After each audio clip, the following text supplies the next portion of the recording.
வணக்கம்.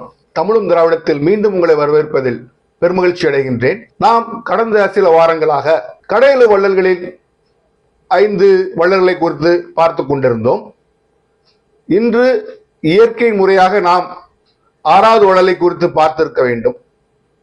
ஆனால் இதற்கிடையே தமிழக வரலாற்றில் மிக முக்கியமான ஒரு நிகழ்வு நிகழ்ந்துவிட்டது.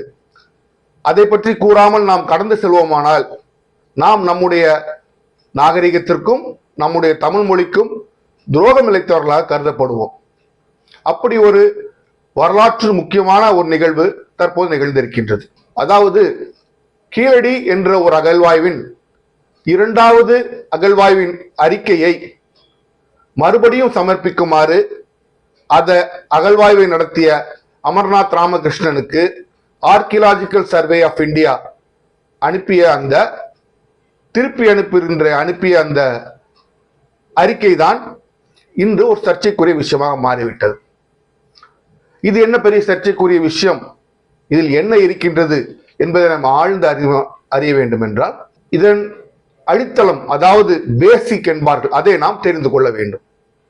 அதற்கு நாம் முதலாவது அகழ்வாய்வு என்றால் என்ன என்பதையும் நாம் தெரிந்து கொள்ள வேண்டும். கீழடி என்றால் என்ன என்பதையும் தெரிந்து கொள்ள வேண்டும். கடந்த சில நாட்களுக்கு முன்புதான் அந்த கீழடி அருங்காட்சியகத்தில் அந்த அகழ்வாய்வில் கண்டெடுக்கப்பட்ட அந்த பொருட்களை காணும் ஒரு வாய்ப்பு எனக்கு கிடைத்தது.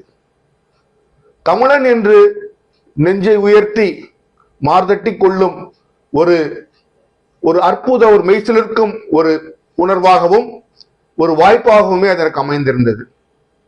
அந்த அருங்காட்சியகத்தை தமிழக அரசு அருமையாக அமைத்திருக்கின்றது.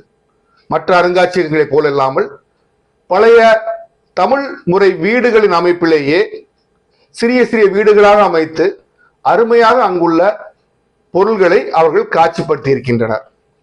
இது மிக முக்கியமான விடயம் ஒன்று என்னவென்றால் ஒவ்வொரு வீடும் தரை மற்றும் மேல்தளம் மட்டுமே இருக்கின்றது. வயதானவர்கள் அல்லது கால் வலிமை இல்லாதவர்கள் நடக்க முடியாது என்பதற்காக ஒரு தளமே இருந்தாலும் ஒவ்வொரு வீட்டிலும் ஒரு லிப்ட், அதாவது மின் தூக்கியும் அங்கு கொடுக்கப்பட்டிருக்கின்றது.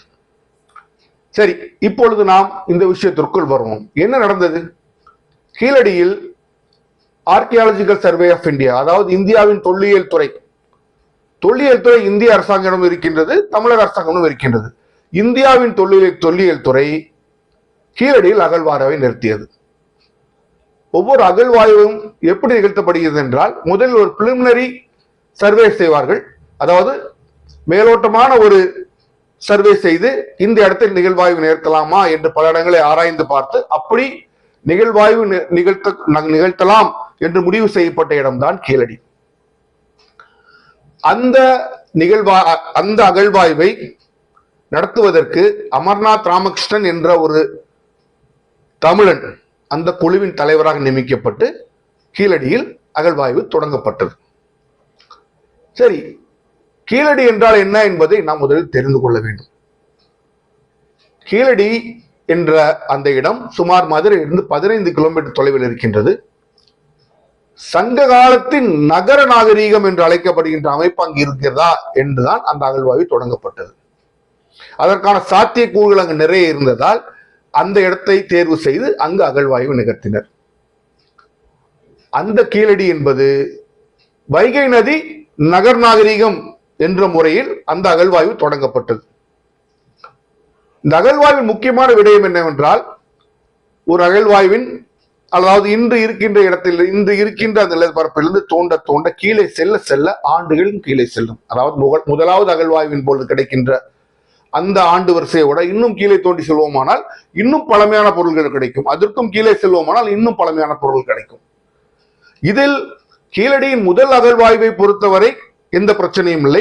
ஏனென்றால் அது சங்க காலம், 3ஆம் நூற்றாண்டு, கிமு 3ஆம் நூற்றாண்டு என்ற அளவிலேயே அதன் பொருளில் கிடைத்தன. இதனால் எந்த பிரச்சனையும் யாருக்கும் ஏற்படவில்லை. ஏன் ஏற்படவில்லை என்ற காரணத்தையும் நாம் சொல்லிவிட வேண்டும்.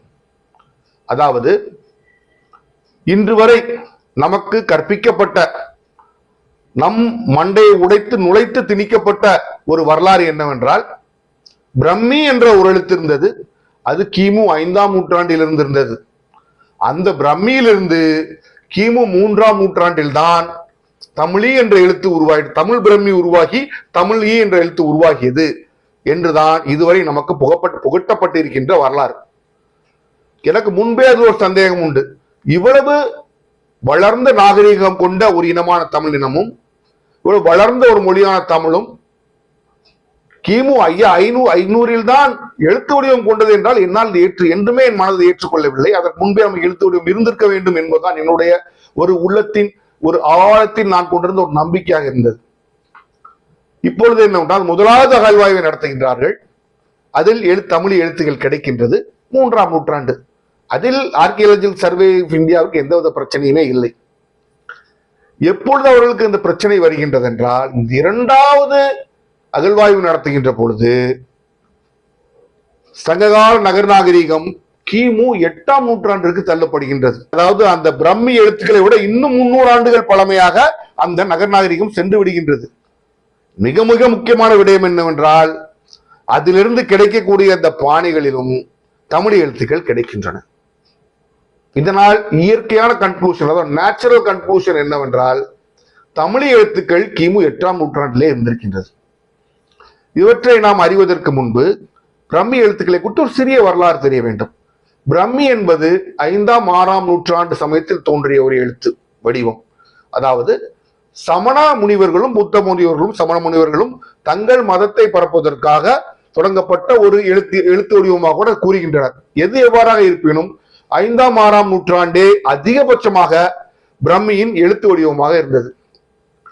அதற்கு பின்புதான் தமிழி, அதாவது 3ஆம் நூற்றாண்டு 200-300 ஆண்டுகளுக்கு பின்புதான் தமிழ் எழுத்து தோன்றுகின்றது என்று இதுவரை நினைத்திருந்தனர். ஆனால் இந்த கீழடி அகழ்வாய்வின் மூலம் தெரிந்தது என்னவென்றால், அந்த 2வது அகழ்வாய்விலேயே கிடைக்கப்பட்ட அந்த பானைகளின் காலங்களை குறிப்பிடும் பொழுது கிமு 8ஆம் நூற்றாண்டிற்கு சென்றிருக்கின்றது. இது சில பேருக்கு அஜீரண தொல்லை ஏற்படுத்தி இருக்கின்றது. அவர்கள் நெஞ்சு விம்மி வெடித்திருக்கின்றது. இதுவளாவும் நாம் உணர்ந்த, நம் மனதில் உணர்ந்த, நம்மால் அறியப்பட்ட எனினும் ஆதாரங்கள் இல்லாத விஷயங்களை ஆதாரத்தோடு கிடைத்தவுடன் மனமகிழ்ச்சியோடு ஏற்றுக்கொள்ளாமல் மாற்றான் தாய் பார்வையோடு அதை தள்ளி வைக்க ஒருவர் முனைகின்றனர். இதற்கு காரணம் என்ன என்ற அரசியல் என்று சொல்லாமல் இதற்கு பின்னால் உள்ள காரணங்களை நாம் புரிந்து கொள்ள வேண்டும். அதை புரிந்து கொள்ளவில்லை என்றால் இந்த சூழ்நிலையும் நாம் எழுந்து என்ன நடந்தது என்பதை தெரிந்து கொள்ளவில்லை என்றால் ஒரு கால் நமக்கு ஒரு உண்மையை வெளிக்கொண்டு வரக்கூடிய ஒரு வாய்ப்பே கிடைக்காமல் போய்விடலாம். அதாவது இந்த பிரம்மி எழுத்து என்பதை ஆர்கியாலஜிக்கல் சர்வே ஆஃப் இந்தியா ஒரு வடவர்களின் எழுத்தாகவே கொண்டு இந்திய வரலாற்றை இந்த பிரம்மி எழுத்தின் மூலமாகவே பார்த்து கொண்டிருக்கின்றது. அவர்கள் கணக்கு என்னவென்றால், பிரம்மி எழுத்தில்தான் தமிழ் தோன்றியது, அதனால் தமிழ் நாகரிகம் பின்னால் உள்ள நாகரிகம் தான் என்று சிலர் சொல்லிக் கொண்டிருந்தனர். இதற்கு உடைக்கும் விதமாக பெரிய தரவுகள், எவிடன்ஸ் நமக்கு கிடைக்கவில்லை. இப்பொழுது இந்த எவிடன்ஸ் கிடைத்தவுடன் அதை புறந்தள்ள முடியாது. புறந்தள்ள முடியாத சான்றுகளுடன் தமிழ் எழுத்து 8ஆம் நூற்றாண்டிலிருந்து கிடைத்திருக்கின்றது, கிமு 8ஆம் நூற்றாண்டிலிருந்தே கிடைத்திருக்கின்றது. இதை அவர்கள் ஒத்துக்கொள்வார்களானால் பிரம்மி எழுத்து பின்னால் சென்றுவிடும். தமிழிலிருந்து தான் பிரம்மி வந்திருக்கின்றது, இவர்கள் கூறுவது போல பிரம்மியிலிருந்து தமிழ் வரவில்லை என்று அந்த பொய் புரட்டு உலகத்திற்கு தெரிந்துவிடும் என்பதை அவர்கள் மறைக்க முற்படுகின்றனர். நீங்கள் கேட்கலாம், அப்படி என்றால் இப்பொழுது என்ன செய்யப்பட்டிருக்கின்றது? அந்த 2ஆம் அறிக்கையை ஜனவரி 2023 Amarnath Ramakrishnan Archaeological survey of இந்தியாவிடம் சமர்ப்பிக்கின்றார். இப்பொழுது என்ன ஆகின்றது? கிட்டத்தட்ட 2.5 ஆண்டுகள் கழித்து அவர்கள் என்ன செய்கின்றனர்? அந்த அறிக்கையை நாங்கள் மேலும் 2 அறிஞர்களை கொண்டு படித்து வைத்தோம், அவர்கள் சில மாற்றங்களை அதில் தெரிவித்திருக்கின்றனர், அந்த மாற்றங்களுக்கு உட்படுத்தி நீங்கள் புதிய அறிக்கை சமர்ப்பிக்க வேண்டும். நீங்கள் யோசிக்கலாம், புதிய அறிக்கை சமர்ப்பிப்பது என்ன? இல்லை, நீங்க ஒரு விஷயத்தை, இதில் தான் இதற்கு பின்னால் இருக்கின்ற சாணக்கியத்தனத்தை நீங்கள் புரிந்து கொள்ள வேண்டும். ஒரு விஷயத்தை, ஒரு ரிப்போர்ட்டை நீங்கள் நிராகரித்தீர்கள் என்றால் அது பப்ளிக் டொமைன், அதாவது பொதுமக்கள் பார்வைக்கு வந்துவிட வேண்டும். அதற்கான காரணங்களை வைத்து ஆர்கியாலஜி சர்வே ஆஃப் இந்தியா ரிப்போர்ட்டை அதை பப்ளிஷ் செய்ய வேண்டும். ஆனால் அதை நீங்கள் திருப்பி அனுப்பும் போது என்னாகும் என்றால் அது ஒரு இன்டர்னல் கம்யூனிகேஷன், அதை நீங்கள் வெளியிட வேண்டிய அவசியம் இல்லை. இது எனக்கும் அவர் ராமகிருஷ்ணனுக்கும் உள்ள ஒரு விஷயம் என்று அது வெளிப்படையாக அதை பொதுப்படையில் கொண்டு வர வேண்டிய அவசியம் இல்லை. இதன் மூலம் இன்னொரு விஷயமும் நடக்கும். இன்னும் சில ஆண்டுகள் இதை கையில் வைத்து தூசிப்படிய வைத்து காலப்போக்கில் 1 தடவை 2 தடவை 3 தடவை 4 தடவை என்று தூசிப்படிய வைத்து இதை தரையோடு தரையாக மண்ணோடு மண்ணாக ஒரு முயற்சியாகத்தான் இதையும் பார்க்க வேண்டும். இது ஏன் வருகின்றது, இதில் என்ன காரணம் என்பதை நாம் புரிந்து கொள்ள அழைக்கப்படுகின்றோம். அதாவது இந்தியாவில் நான் என்றுமே கூறுவேன், இந்தியாவில் தேசப்பற்று மிக்க மாநிலம் ஒன்றை கூறு என்றால் நான் தமிழ்நாட்டை தான் கூறுவேன். ஏனென்றால் உங்களுக்கு தெரியும், காந்தி பின்னால் சென்ற மாநிலங்களில் தமிழ்நாடு ஒன்று மிக முக்கியமான மாநிலம். ஆனால் சுபாஷ் சந்திர போஸ் பின்னால் சென்ற ஒரே மாநிலம் என்று கூறுவோமானால் அவர் வங்கதேசத்துக்காரர். வங்காளியில் அவர் பின்னால் செல்வது பெரிய விஷயம் இல்லை. ஆனால் சுபாஷ் சந்திர போஸ் பின்னால் நின்று தோளோடு தோள் சேர்ந்து உயிரையும் துச்சமன மதித்து சுதந்திர போராட்டத்திற்கு போராடியவர்கள் தமிழர்கள். நீங்கள் மறக்க கூடாது. தமிழர்களின் தேசபக்தியை ஒருவன் குறை கூறுவானால் அவன் இந்த மண்ணில் பிறக்க தகுதி இல்லாதவன் என்றே நான் கூறுவேன். தமிழர்களுக்கு தேசியமும் தெய்வீகமும் 2 கண்கள் என்று கூறிய தேவர் ஐயா கூறியது போல எங்களுக்கு தேசியமும் எங்கள் தமிழ் மொழியும் 2 கண்கள். என்றும் நாங்கள் இதை விட்டு பிரிந்து போனதே இல்லை. என்றுமே இந்திய தாயிற்கு விரோதமாக எந்த காரியத்தையும் தமிழர்கள் உடந்தையாக செய்ததே இல்லை. அதே சமயத்தில் அதே அளவு நாங்கள் எங்கள் தமிழ் தாயை மதிக்கின்றோம். எங்கள் தமிழ் தாய் ஒரு ஊர் என்றால் முதலில் எழுந்து நின்று குரல் கொடுக்க நாங்கள் என்றுமே தயங்கியதில்லை. ஆனால் ஏனோ சிலவர் இந்த மாற்றாந்தாய் பார்வையில் தமிழர்களை இந்தியாவின் ஒரு பங்காகவே பார்க்க தவறுகின்றனர் என்பதை ஒரு வெளிப்பாடாகவே இந்த அறிக்கையை மறுபரிசீலனை செய்ய அவர்கள் கூறுவது தெரிகின்றது. ஆனால் நாம் மிகவும் பாராட்ட வேண்டிய ஒரு நபர் என்னவென்றால், தமிழக வரலாற்றிலேயே ஒரு நபருக்கு நாம் நம்முடைய நாகரீகத்தின் ஒரு திருப்பு முனையில் முதுகெலும்போடு துணிச்சலாக நின்று ஒரு நபரை நாம் பாராட்ட வேண்டும் என்றால் அதில் அமர்நாத் ராமகிருஷ்ணன் ஒருவராக இருப்பார். ஏனென்றால் அவர் என்ன கூறிவிட்டார் என்றால், நான் என்னென்ன குறிக்க வேண்டியெல்லாம் குறிக்க வேண்டியிருக்கு, என்ன மேப்புகள் கொடுக்க வேண்டுமோ, இந்த கேரிகேச்சர் கொடுக்க வேண்டுமோ எல்லாவற்றையும் ஆல்ரெடி முன்பே சமர்ப்பித்து விட்டேன். வேறொன்று சமர்ப்பிக்கவில்லை, தேவை அவசியம் இல்லை. I stand by my finding. அதாவது நான் கொடுத்த அந்த விஷயத்தில் நான் இன்றும் நினைத்திருக்கேன், மாற்ற வேண்டிய அவசியம் இல்லை என்று அவர் ஒரு கடிதம் அனுப்பியதாக நாம் பத்திரிகை மூலமா அறிகின்றோம். இதில் நீங்கள் புரிந்து கொள்ள வேண்டிய ஒரு மிக முக்கியமான விஷயம் என்றால், இது ஒரு மொழிதானே, ஒரு நாகரிகம் தானே என்று நாம் விட்டுவிட ஒரு முடியாத ஒரு சூழ்நிலை என்று இருக்கின்றோம். இந்த 2வது அகழ்வாய்வினுடைய ரிப்போர்ட், அதாவது இறுதி அறிக்கை மத்திய ஆர்கியலாஜிக்கல் சர்வே ஆஃப் இந்தியா சமர்ப்பிக்காதவுடன் 3வது அகழ்வாய்வை தமிழ்நாடு தொல்லியல் துறை எடுத்து நடத்துகின்றது. இது நமது அரசிற்கு நாம் பாராட்ட வேண்டிய ஒரு விஷயம் தான். கட்சி பாகுபாடின்றி இந்த விஷயத்தில் நம்முடைய அரசோடு நாம் நிற்க வேண்டிய கடமைப்பட்டிருக்கின்றோம். குறிப்பாக மதுரையின் பாராளுமன்ற உறுப்பினரான சு வெங்கடேசன் அவர்கள் இதற்காக பலமுறை குரல் கொடுத்து, அவரே ஒரு தமிழறிஞர் என்பதை நாம் மறந்து விடக்கூடாது, கொடுத்து அதற்காக அவரும் போராடி இருக்கின்றார். கட்சி பாகுபாடு இங்கு இல்லை. இங்கு தமிழக அரசோடு நாம் நிற்க கடமைப்பட்டிருக்கின்றோம். நீங்கள் ஒரு விஷயத்தை புரிந்து கொள்ள வேண்டும். அதாவது உலகில் இன்று 40 முதல் 50% மக்கள் பேசுகின்ற மொழி இந்தோ யூரோப்பியன் லாங்குவேஜஸ் என்று கூறுவார்கள். இதில் இந்தோ என்று மட்டும்தான் இங்கு வருகின்றது. அதுதான் வட இந்திய மொழிகள்.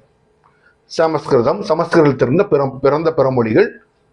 அதாவது இந்த மொழிகள் ஐரோப்பிய மொழிகளோடு சம்பந்தப்பட்ட ஒரு மொழிகள். நம்முடைய மொழியை அவர்கள் திராவிட மொழி என்று கூறுகின்றனர். இந்த திராவிட மொழி என்று அவர்கள் கூறுவது, என்னுடைய கூற்றுப்படி தமிழைத்தான் கூறுகின்றார்கள். இந்த திராவிட மொழியின் தென் எல்லை தமிழ்நாடு, வட எல்லை பாகிஸ்தானில் இருக்கின்ற பிரகுயி, அதாவது பலூச்சிஸ்தானில் இருக்கின்ற பிரகுயி என்ற மொழிதான் இதன் வட எல்லை என்று கூறுகின்றனர். இப்பொழுது சிந்து சமவெளி கண்டுபிடிக்கப்படுவதற்கு முன்பு வரலாற்றின் கோணம் எவ்வாறு இருந்தது என்றால், ஆரியர்கள் வந்த பிறகுதான் இந்தியாவில் வரலாறு என்று என்பதே இருந்தது. ஆரியர்கள் தான் இந்தியாவிற்கு எல்லா நல்ல காரியங்களையும் செய்தனர். அதற்கு முன்பு அப்படி ஒரு வரலாறு, ஒரு மொழி இருந்ததில்லை. சமஸ்கிருதத்தை சார்ந்த எல்லா மொழியும் இருக்கின்றது, சமஸ்கிருதத்திலிருந்தே எல்லா மொழியும் பிறந்தது என்ற ஒரு விஷயத்தை பல நூறாண்டுகளாக புரட்டி புரட்டி புரட்டி நமக்கு சொல்லி நம்மவர்களும் அதை நம்பிவிட்டனர்.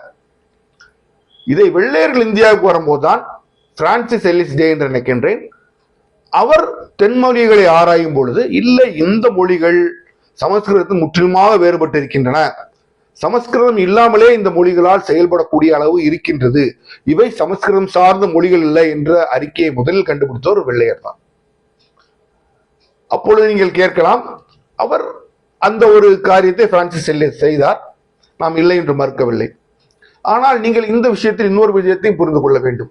வெள்ளையர்களுக்கு, குறிப்பாக ஜெர்மானியர்களுக்கு சமஸ்கிருத மொழி மேல் ஒரு தனி ஈர்ப்பு உண்டு. ஏனென்றால் அது ஒரு இந்தோ யூரோப்பியன் லாங்குவேஜ். நம்முடைய மொழி திராவிட மொழி, அவர்களுடைய லாங்குவேஜ் இந்தோ யூரோப்பியன் லாங்குவேஜ். இந்த இந்தோ யூரோப்பியன் லாங்குவேஜின் தாய்மொழி என்ற முதன்மை மொழி என்று கூட நீங்கள் சொல்லலாம். மிக முக்கியமான இடத்தை வகிக்கின்றது சமஸ்கிருதம். அதனால் எங்கு சென்றாலும் அவர்கள் தங்கள், எப்படி வெள்ளையர்கள் நாங்கள் தான் உயர்ந்த மரபினர், உயர்ந்த ரேஸ் என்று கூறிக்கொண்டார்கள், அப்படி எங்கு சென்றாலும் சுற்றி வளைத்து எல்லாம் தங்களிடம்தான் தொடங்கியது என்று ஒரு பார்வைக்கு கொண்டு வந்து முடிப்பார்கள். இதற்கு அவர்கள் மேற்கொண்ட வழி பலவாக இருக்கும்.